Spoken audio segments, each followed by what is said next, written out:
뭐냐면 자가 보유자가 많아지면 자가 보유자 자기 집이 있는 사람을 얘기해요. 자가 보유자가 많아지면 그러면 이 자기들 그러니까 좌파 그 정치 세력들한테 있어서는 자살 행위다 이렇게 얘기합니다.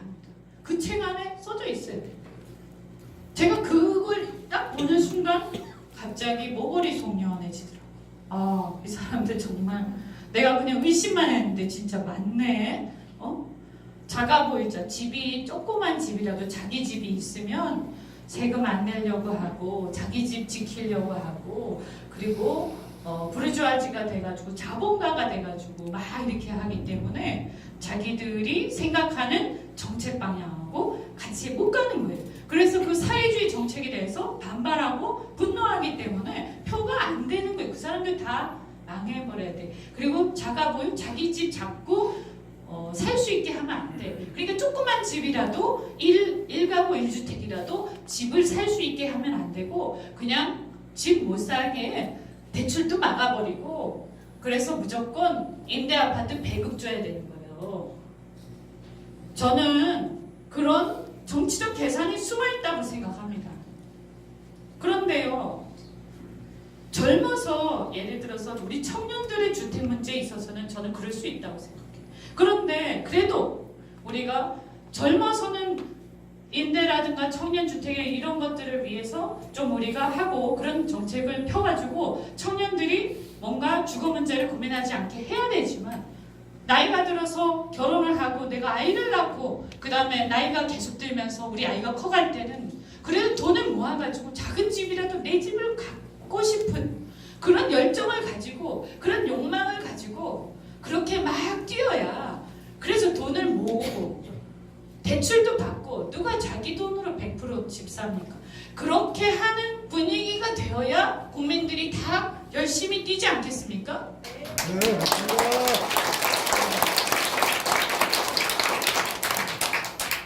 그래서 아까 제가 교육도 얘기했지만 교육도 마찬가지예요. 자살고 특목고가 좋다는 거 아니에요. 문제가 있어요.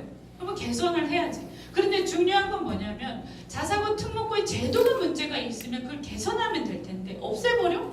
그래서 다 기계적 하향적 평준화를 시켜버리는데 그러면 마치 뭐라고 거짓말을 하냐면 이 사람들이 그렇게 되면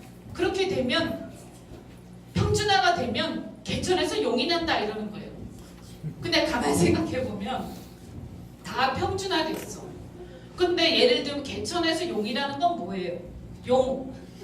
그 안에 어려운 형편이지만 뭔가 반짝반짝하는 아이가 있을 거 아니에요. 그죠? 그런데 그 아이가 똑같이 계속 공부를 하면 어떻게 그 반짝반짝하는 아이가 스티브 잡스 같은 아이가 되냔 말이에요. 전 세계가 경쟁을 하는데 그 아이를 어떻게 해야 돼요? 뽑아가지고 특별히 교육을 시켜야지. 그래야 집이 어려운 아이라도 나중에 성공하는 아이가 돼가지고 그 애가 자라면 우리 대한민국 먹여 살릴 수도 있는 거 아닙니까? 그런데 왜 그런 길을 없애버리는 거예요? 오히려 어떻게 하면 지금 같은 자사고 특목고보다도 더 좋은 발탁 교육을 어떻게 시켜서 우리가 정말 형편이 안 되지만 능력이 있는 아이들을 어떻게 발굴해서 우리가 육성하고 그런 아이들한테 기회를 주고 그래서 희망을 주고 그 아이들이 세계적인 인재가 될 수 있도록 어떻게 할 것인가 우리가 전 세계가 경쟁하는 그게 정말 교육의 방향이 돼야 하는데 지금 어떻게 하고 있냐면 전부 다 똑같이 적당히 그리고 야 공부 열심히 하지 마. 근데 그런 애들 보고 공부 열심히 하지 말라고 그러면 어떻게 돼요? 그런 아이들한테 열심히 하라고 해야지. 그죠? 그래서 지금 잘못돼도 보통 잘못된 게 아니에요. 이대로 계속 가면 우리나라는요 정말 계속 처져가지고 제가 볼 때는 이제 더 이상 세계 경쟁에서 살아남을 수 없다. 전 세계가 뛰어다니고 있는데 우리는 왜 그동안 열심히 뛰다가 자꾸 뒤로 뛰고 있냐 지금. 큰일 났다. 이런 생각이 막 들어요. 하여튼 제가 뭐 많은 말씀을 드렸지만 마지막으로 제 북한에 대한 제 생각만 잠깐 외교에 대한 생각만 잠깐 말씀을 드리고 마무리를 할게요. 저는 우리 외교 문제 사실 우리나라 참 독특해요. 다른 나라를 가면요, 제가 유럽의 사회당, 그 다음에 호주 같은데 노동당 이런 데 의원들을 만나면 대화를 해. 대화를 하면서 물어봐요. 왜 물어보냐? 특히 그 나라의 정책에 대해서 제가 궁금하거든요. 우리가 잘못 알고 있는 게 너무 많거든요. 특히 유럽에 북유럽이나 이런 데 가면 북유럽이나 이런 데에 무슨 복지국가 이런 거에 대해서 우리는 마치 지금 대한민국이 그 복지국가 모델로 가고 있다고 우리가 착각을 하는데 전혀 그게 아니거든요. 실상은요. 그 나라는요, 철저한 자유시장 경제이고, 다만 뭐냐면 예전에 80년대에 70년대 80년대 때 워낙 그 나라가 엄청나게 소득이 높았기 때문에 복지국가를 부르짖으면서 세금을 엄청 내고 복지를 늘렸어요. 세금을 엄청 내고, 그 세금을 내는 게 전제가 일단 되고, 그럼에도 불구하고 사실은 시장의 경제는 완전히 자율화되어 있어서 우리가 생각하는 노동시장이나 이런 거는요, 완전히 유연해요. 그래서 예를 들면 공무원들도요, 5년, 10년 계약직들이에요. 그리고 계속 갱신하는 거예요. 그러니까 엄청나게 경쟁해요. 그게 우리가 알고 있는 북유럽입니다. 우리는 북유럽 어떻게 생각하고 있나요? 그리고 그 북유럽마저도요, 80년대까지 그렇게 하다가 너무 재정이 많이 소요가 되고 사람들이 세금을 너무 많이 내게 돼가지고 인센티브가, 내가 돈을 많이 벌어도 세금으로 너무 많이 내고 나니까 나한테 떨어지는 돈이 없고 점점 경제 활력이 떨어지고 경제하려는 의지가 떨어지면서 경제가 위축되니까 90년대 들어서 스웨덴이 IMF를 맞았잖아요. 스웨덴이 IMF 맞았습니다. 그래서 뭐냐면 다 대부분이 방향을 전환했어요. 이미 90년대 후반에, 2000년대 초반에. 그런데 우리나라에 지금 좌파들이 무슨 착각을 하고 있냐? 그 사람들은 아마 공부를 80년대에 거기 가서 했나 보죠. 그죠? 그래서 그 뒤에 업데이트된 걸 하나도 모르는 거예요. 유럽에서 80년대 또 유행했던 것 중에 하나가 난민 정책이에요. 그래서 난민 엄청 받아들이고 90년대도 그랬죠. 그래서 메르켈이 또 독일에서도 엄청 받아들이고 했죠. 그 다음에 어떻게 됐죠? 그것 때문에 엄청나게 문제가 많이 생기면서 사실은 난민이 아니라 그들이 일자리를 찾아서 온 난민이었죠. 그리고 그들이 다 그렇다고 해서 세상의 모든 난민을 그들이 다 걷어들일 것도 아니고 오히려 그 나라만 엉망진창이 된 거예요. 그래서 이런 식으로 하는 것은 난민 문제의 근본적 해결책이 아니다라고 해서 이미 유럽은 다 돌아섰어요. 근데 또 우리나라의 좌파들은 지금 아마 그분들은 80년대에 유럽에서 공부를 한 모양이에요. 그죠? 아니면 90년대 초반에 이럴 때. 그래서 벌써 그때부터 몇 년 지났죠? 한 20몇 년이 지났습니다. 지금 글로벌 기준은 뭐냐 하면 그게 아닙니다. 저는 그래서 하고 싶은 얘기가 정말 촌스러운 놈들, 도대체 20년, 30년 지난 한물간 캐캐묵은 얘기를 이 운동권들이 아직도 하면서 그것이 마치 글로벌리즘인 양 착각을 하고, 그리고 무슨 유엔이나 뭐 이런 데서 어디 구석탱이에서 무슨 보고서 하나 쓰면 그거 가지고 무슨 막 얘기하면, 우리가 옛날에 유엔에 도움을 좀 받다 보니까 유엔 얘기만 나오면 갑자기 작아져요. 그런데 사실 별것도 아니거든요. 다른 나라는 주권 얘기를 하면서 그런 얘기가 나와도 할 얘기 다 합니다. 그래서 안전보장 이사회 빼고는 별로 힘도 없어요. 근데 ILO가 뭐 한마디만 하면 갑자기 작아져요. ILO가 뭔데요? 그냥 권고가 아무것도 아니에요. 우린 그냥 우리나라의 기준에서, 우리나라가 이미 이제 그 정도의 주체성을 가지고 정책을 입안할 수 있는 능력이 돼요. 우리 경제 상황을 봤을 때 우리는 그런 것들을 받아들일 수 없다. 우린 주권 국가고 니네 더 이상 얘기하지 마. 우리가 알아서 판단할게. 난민도 마찬가지야. 우리는 난민 문제를 갖다가 그렇게 생각하지 않고 오히려 그 난민 문제가 그 나라에서 그런 일이 커지지 않게끔 오히려 외교적으로 더 개입하고, 그렇게 자유민주 국가들끼리 연대를 해서 그런 불행한 일이 생기지 않도록 사전에 외교력을 총동원하는 게 오히려 더 우리는 바람직한 거라고 생각을 해. 그리고 우리가 기금을 가지고 도와줄게 라고 생각을 하면서 그런 부분들에 대해서 우리 나름의 자기네 입장을 갖고 있어야 돼.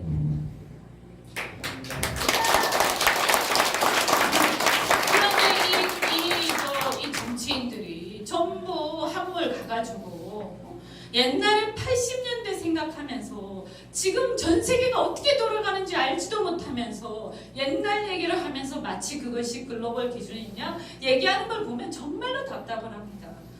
근데 이런 부분과 관련해서도 북한 문제도 마찬가지예요. 북한 문제. 아까 제가 호주의 노동당 뭐 이런 유럽의 사회당 얘기도 했지만 이 사람들이요 좌파죠, 그죠? 좌파잖아, 굳이 따지자면. 근데 이제 우리나라 좌파하고 결이 많이 다르죠. 근데 이 사람들한테 제가 얘기를 하면서 전략적인 부분을 물어보면요, 호주는 저한테 막 진짜 절실하게 아주 호소를 하더라고요. 왜 대한민국은 아시아 태평양 그 군사 동맹 있잖아요. 왜 거기에 그 연합훈련에 왜 참여하지 않느냐?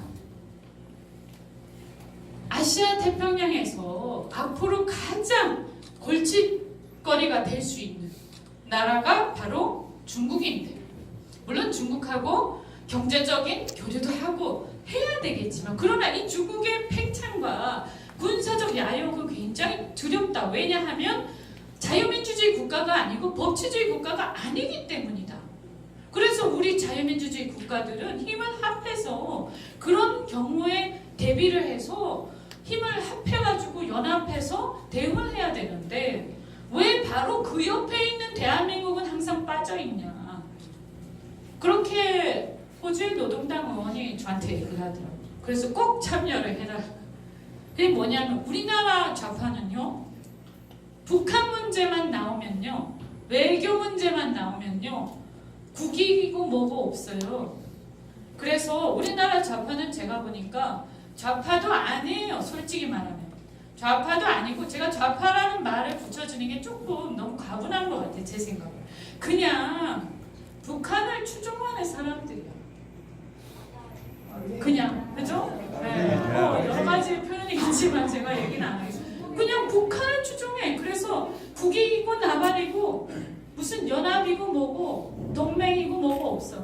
우리나라 국민들이 바로 미사일의 겨냥을 받아도, 국민들이 미사일의 탄도미사일의 겨냥을 받는데도 대통령이란 사람이 이상한 얘기만 해요.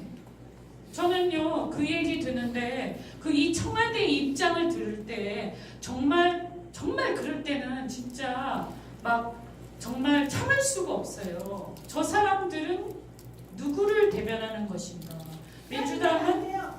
민주당은 정말 누구를 대변하고 있는가? 다른 건 몰라도 이건 이렇게 하면 안 되지. 국익이라는 게 있고 국민이라는 게 있는데, 그래서 지금요 국민들이요 너무너무 불안해요. 국민들이 너무너무 불안한데 북한 미사일 얘기만 나오면 불안. 근데 북한 얘기만 불안한데 핵 얘기만 나오면 불안한데 그 불안함의 실체는 북한이 아니고 우리나라 정부야. 우리나라 정부. 왜냐, 우리나라 정부를 우리가 못 믿거든. 저 사람들이 우리를 보호하는 거 맞아? 우리를 보호하는 게 아니라 저쪽하고 편 먹어가지고 갑자기 이상한 결정하는 거 아니야? 혹시라도? 오래된 방제.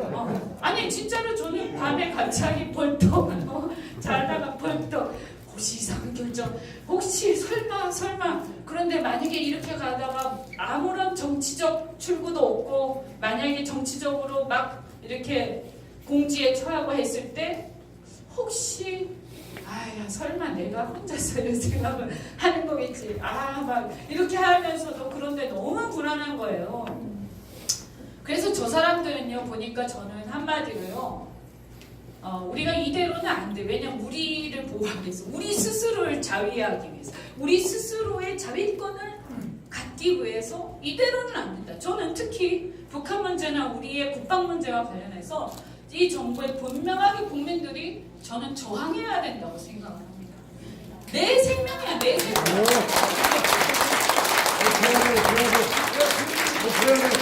그래서 내 생명이기 때문에 내 생명이고 우리 가족들의 생명인데 너 이런 상황에서도 니네들 정신 못 차릴 거야?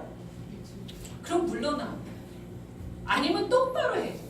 이런 어떤 이 부분에서는 저는 정말 양보할 수 없는 뭔가가 있다라고 저는 생각하고요.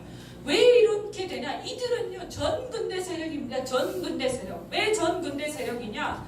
민족이라는 정말 근거 없는, 이게 뭐 민족이라는 거를 사실 그 개념 자체도 애매모호하지만 민족이라는 개념을 앞세워서 모든 가치와 국가의 어떤 우리가 지향해야 할 가치, 국민의 안전, 그 다음에 국민들의 자유, 그리고 우리 아이들의 미래, 이런 것들을 다 포기하고서라도 민족만 있으면 돼, 이런 거거든요. 근데 그 민족이 뭔지 모르겠어요. 그래서 분명하게 얘기해야 돼. 민족에 대해서 이제 더 이상 저희는 민족이라는 이 프레임에서 벗어나야 돼.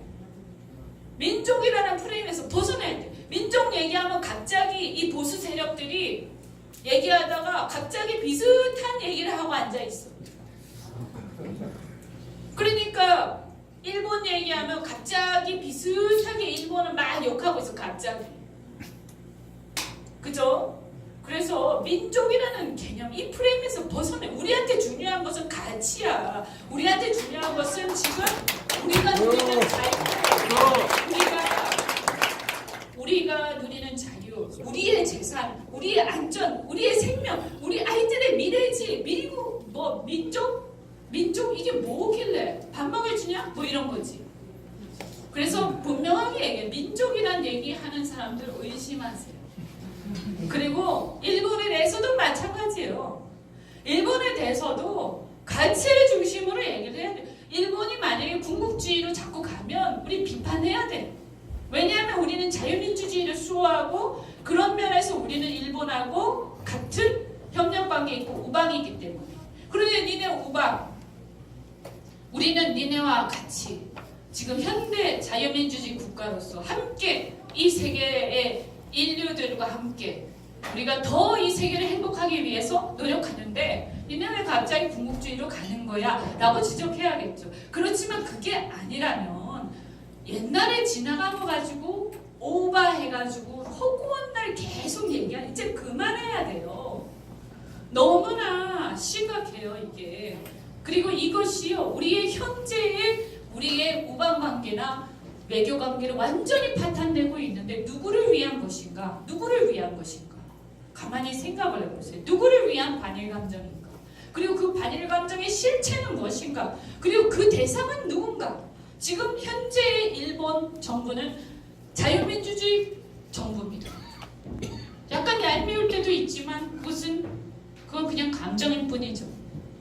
그런데 이런 어떤 막연한 반일 감정을 가지고 현재 우리가 그 관계, 이 외교 관계를 통해서 우리가 얻을 수 있는 이익과 우리가 얻을 수 있는 국익, 우리의 안전, 이 협력이 잘 돼야, 일본하고 협력이 잘 돼야 우리도 더 국방이 안전해지는 거예요. 그렇잖아요? 그래서 이런 부분에 대해서 명확하게 얘기를 하고, 그리고 저는 이렇게 생각해요. 일본 과거에 우리가 일제강점기에 대해서 잊지 맙시다. 그죠? 일제강점기에 대해서 잊지 맙시다. 잊지 않을 겁니다. 근데 거기서 그까지 얘기합시다. 잊지 맙시다. 잊지 않을 겁니다. 거기까지만 얘기하지 더 이상 얘기하지 마세요. 추해. 더 구질구질해. 우리가 왜, 뭐 때문에 열등감이 있어요? 왜 그래 도대체? 왜 막 쫓아다니면서 막 패고 그래? 안 잊으면 되지. 잊지 않은 게 아니잖아요. 잊지 말자고요. 그런데 멋있게 좀 하자고. 멋있게 구질구질하게 쫓아내면서 때리고 이런 거 하지 말고 일본을 넘어서서 그들보다 잘 살면 될 거 아니야. 뭐 하는 거야 도대체. 그죠? 민족보다 가치가 훨씬 더 중요하다라는 얘기를 하면서 오늘의 강연을 마무리하겠습니다.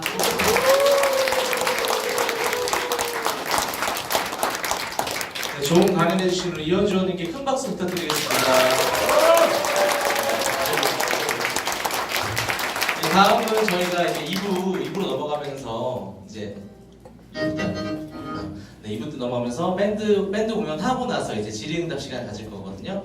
잠깐 5분 정도 휴식 시간 갖도록 하겠습니다.